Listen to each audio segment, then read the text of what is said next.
Hello everybody, welcome back to a new video. I am going to start the day with doing some wiring on our lawnmowers. But first of all, look at this mess. All of that stuff around there. I cannot work in these conditions. This shop has gotten really messy since I started working on my Jeep. So we are going to go through and do a quick cleanup time lapse.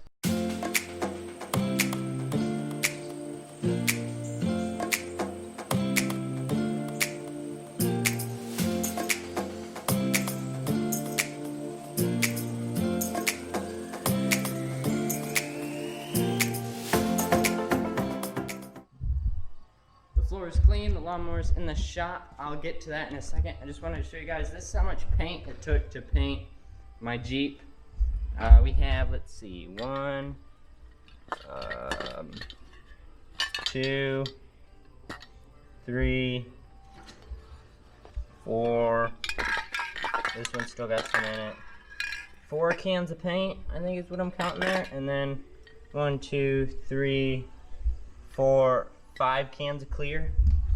I did not mention it that I bought a can of paint, black, and I didn't know, I guess it never got taken out of the shopping bag and it was laying here on the ground. I knew I had a brand new thing of it, but couldn't find it, and I was really mad that day, and so I ended up having to go and buy some more paint when it was laying here on the ground. So anyway, it cost me about 60 bucks to paint that half the Jeep, which is about a $200 to $300 job at a shop. So I think I did fairly well for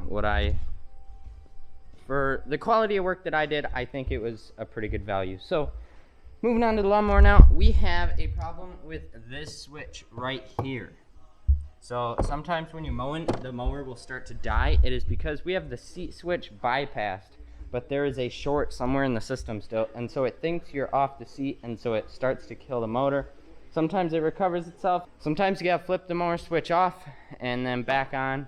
And sometimes you gotta sit there, like yesterday, I sat there for probably almost 30 seconds just sitting there flipping it on and off, because as soon as I'd flip the switch on, the mower would start to die, and it finally recovered. So what I am going to do is the clutch on the back that activates the mower, it is only a 2-wire clutch. So a simple positive and negative. I am going to run 2 wires straight from here to a toggle switch to the battery, and I'm going to see if that fixes the issue. If it does, I'll more permanently run those wires, but for now it's just going to be a quick zip it over. We have a toggle switch in the 4440 for running the planter in the spring, and we also have one in the black truck. So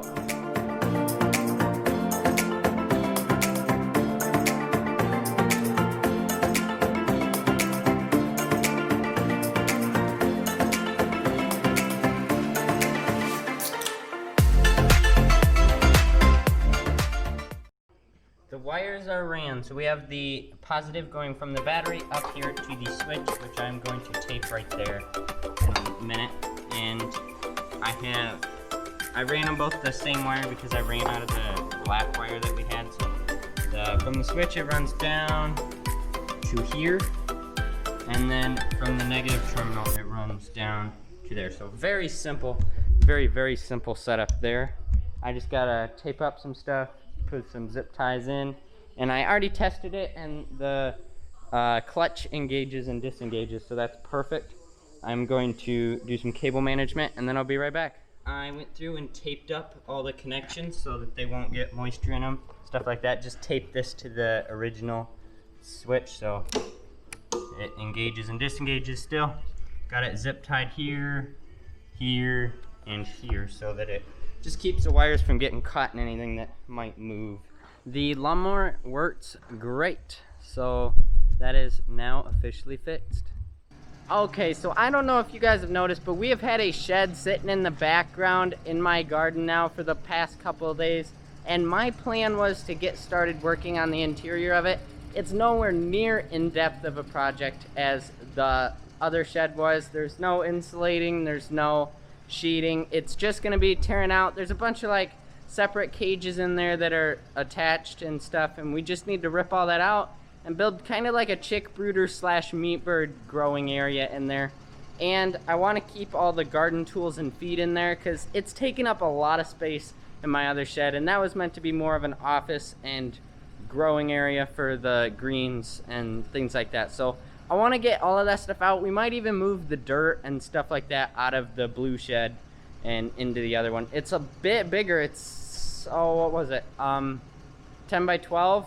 No, that's not right. 12 by 14?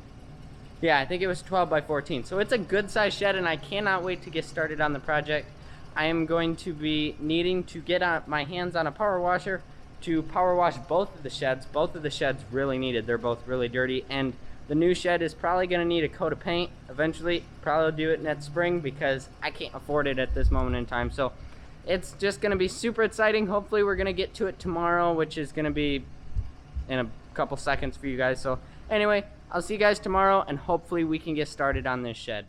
And with that, I think I completely forgot to mention the reason why we didn't get to it. It's been raining on and off all day today.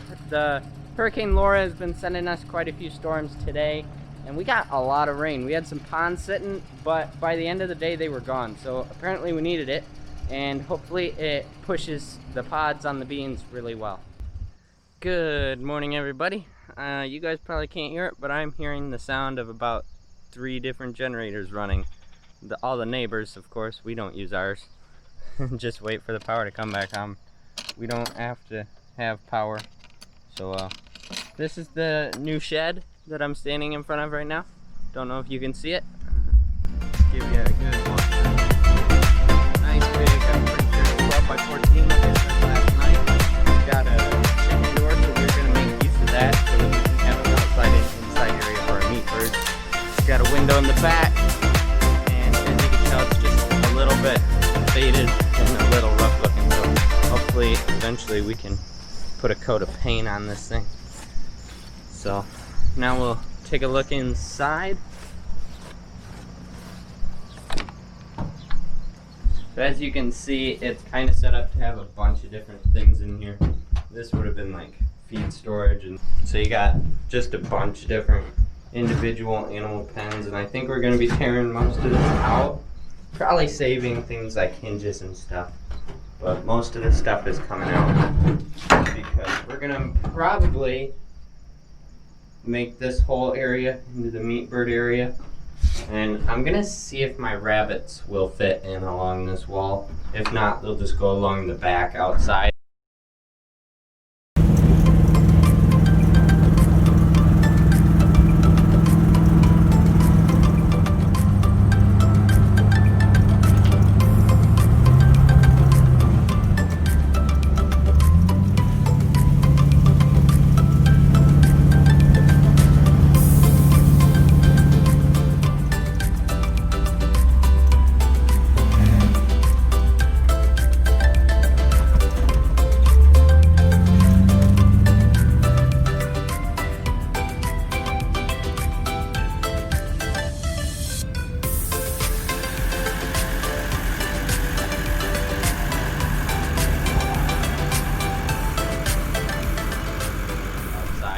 And then I'll have to build something for them. But yeah, probably end up putting a might end up cutting some big holes in this and putting chicken wire over it so that it's a little more ventilative friendly, if that's a word. And then yeah, so we got a lot to do in this thing.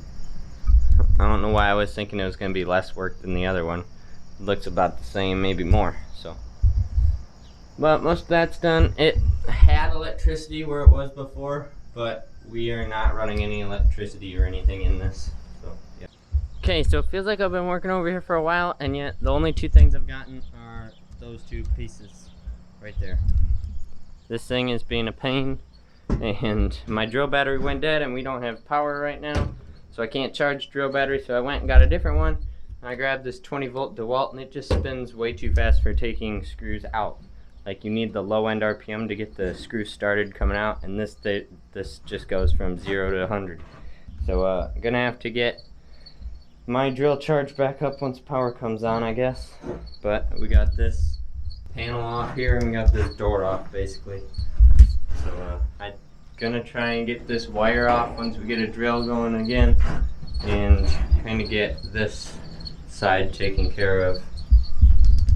Lots of work. I just parked the new truck. As you can see, the sun's out now. It's a nice day. It's a little breezy, so I'm going to be, well, it's a little breezy for the thing I'm going to be doing. It's a little dark in the shop also because the lights are still out.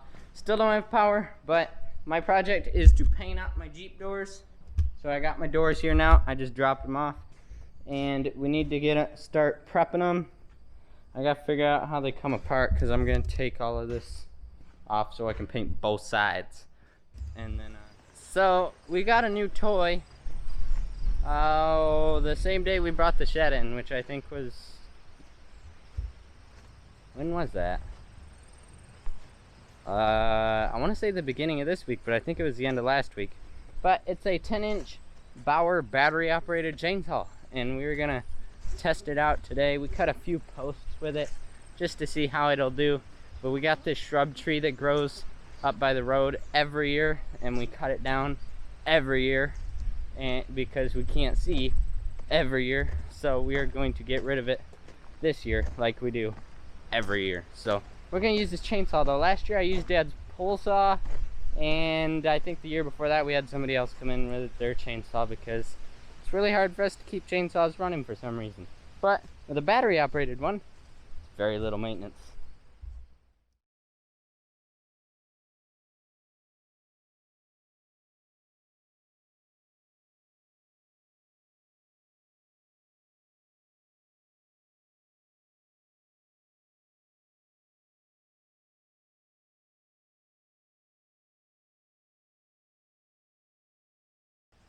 That is a lot of growth for 1 year. Look at that. That wide of a stalk can be grown in 1 year. I guess it could be a limb at this point in time, but we got it all cut. That thing still says full battery. That is crazy. I just finished grinding feed. We are heading out and going home for the weekend. So our power's back on, so I'll get those doors prepped for paint on Monday.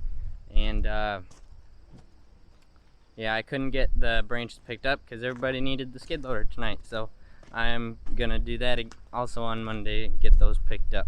So this is the end of the video, guys. So thank you for watching. Please like, comment, and subscribe, and I'll see you next time.